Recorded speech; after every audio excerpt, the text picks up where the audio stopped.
y'all, it's Becca here from Becca's by the Bay, backyard and urban farm here in Zone 9B, South Texas. We're going to talk quickly before this storm rolls in. Determinate versus indeterminate tomato plants. And do you trim? What do you trim? What are you doing? So some of the things about determinates is they grow to a certain height and that's it. They put on all their fruit and it's great for canning, salsa making, all the things like that you're going to be like high production. I want all my tomatoes right now. Indeterminates will keep growing and binding and getting longer, and they will keep putting on throughout the season as long as it's not too hot to put out blossoms and things like that. Do you trim determinate tomato plants? I don't, unless it's the leaf is touching the soil. Here's our determinate bobcat. It is a beefsteak tomato. This is a determinate variety. It's about 4 feet tall total. And mostly all I've trimmed off was any bottom leaves that were touching the soil, just to deter blight. If there was any kind of leaf issue like we got going on here, leaf miners, they don't have any permits here, so that's gotta go. Anything that's got blight on it or fungus or any kind of issues, I trim those leaves as well. In my last video, so here is where this is going to set fruit again, right in the middle of this V. This is your leaf. This is where what people call a sucker, and that's where your fruit comes out. Don't trim that. Don't cut any of that off unless it is actually looking blighty or diseased or fungusy, because you won't get fruit, you'll get less fruit, and you'll be super disappointed in your determinate tomato plant, wondering, why didn't I get a bunch of fruit? This has had a ton of fruit that we've been harvesting off of, and now I'm only just coming in because it's looking kind of funky, to give it a little bit better airflow, to let the rest of the tomatoes fill out a little bit more. So I am trimming any kind of leaf that's looking funky to just give it a little more airflow, or anything that's I've already harvested off of is kind of drying up, and that takes energy away from your plant. So determinate tomato plants, it's up to you. You can leave them alone, let them do their thing, and just trim up the bottom a little bit. Like I said, I don't spray anything on our tomato plants. I ain't got time for that. Yes, you can mix up neem and essential oils and all that things, and with the little Castile soap, and occasionally I've done that. I've just gotten into, we just have so much going on our plate, I just don't. So I do spray copper sulfate only at the base. It is a hydroponic fungicide, and that helps deter and keep back the whole blight thing. So the other thing is, you want to water consistently so you don't get blossom end rot. These are in one cinder block row with toppers of compost and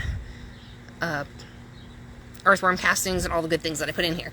And I watered this deeply once a week, and that's it, because we don't get any rain here. If you get rain, you are blessed. We just don't, and we are looking like rain's coming today, so thank you, Jesus. So here we have, and if you're not consistent with your tomato plants, they will crack, they will split, and the flavor just won't quite be as sweet or as juicy. They'll be more watered down and bland tasting, kind of like the supermarket. So err on the side of not watering as much, and if you see that your plant needs to be watered more frequently because it needs it or likes it, or some plants like our Roma down here seem to need a lot more water than these bobcats, and they ended up being a little dry, so I've had to water these 2 to 3 times a week only at the Roma, so that they were a little bit more juicy. These were perfectly fine to just happily get once a week deep watering, and once a month, if it needs it, I will add some liquid molasses and bokashi fertilizer. And then we've already set them up from the beginning. That's a whole nother video on how to get your tomato plants deeply planted and set up for success. I also give them 1 aspirin a month.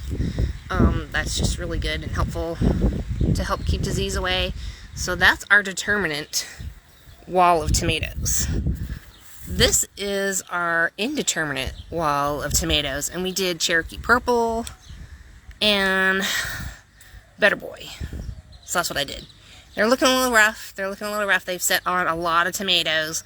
And the same thing goes. I don't trim up a whole lot. Right now, it's looking like they're looking a little funky. So talk to me, Goose. What do you need done? I need a haircut. That's what we got going on. Yeah, we got some issues happening. So that's got to get trimmed up if I want to keep getting tomatoes off of my indeterminate tomato plants, because these will keep putting on through your season if your temperatures are not too high. You can also take cuttings, put them in water in the shade, get them rooted, potted up, and start regrowing them again. That's a whole nother thing that you can do to keep your tomato plants going. If you want to pull them out and not trim them, take whatever's healthy from the top, take some cuttings, get them rooted in water, get them rooted in some soil, and then you can replant them. And they'll just keep going. And then you can rip your whole plant out and be like, I'm ready to go for a whole nother tomato plant and not have to pay for it. So that's what we're doing over here. Pretty much the same thing happens and applies over here. You got any kind of blight, fungus, whatever, and you know, I trim it off, and then that goes in my trash barrel, not my compost, because I don't want to add disease to my soil. And this bed is actually struggling a little bit more this season because we didn't solarize it. We solarized the garden out here with clear tarps through the hottest part of the year in August. Water it real good, put in your amendments, till it up, throw down some clear tarps and some bricks, and the hot sun will solarize and knock back your nematodes, your fungus, and all the bad things happening in your garden. You'll have much better success. We're hoping to get a little bit more of a crop out before we do that, of some cantaloupe and watermelons, and some squash. So, yeah, this bed's been struggling because it didn't get solarized. Just didn't have the time. That's what happened. This one did, and we hadn't had as many problems. So we've got cucumbers over there. Cucumbers, same thing. I just trim off anything yucky and throw that in the trash. And then those little yellow sticky traps have been great for all the things, trying to lay eggs and do all the things that cause problems, like what we have going on here. So I did put out some of those yellow sticky traps for our tomato plants. I need to get some more out because I did see some flying around last night. There's a sticky trap right there.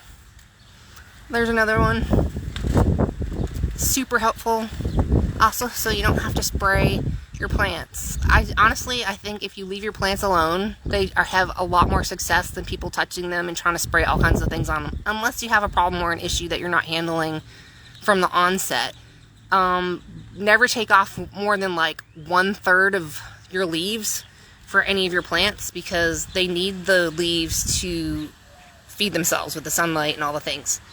So don't trim too much off where the plant can't photosynthesize and get the nutrition it needs. So always remember not to trim too much off. Hope that was helpful. I'm going to try and get some more of this done before the rain comes in. Thanks for sticking around. Have a great day. We'll see you next time here at Beccas by the Bay. Peace.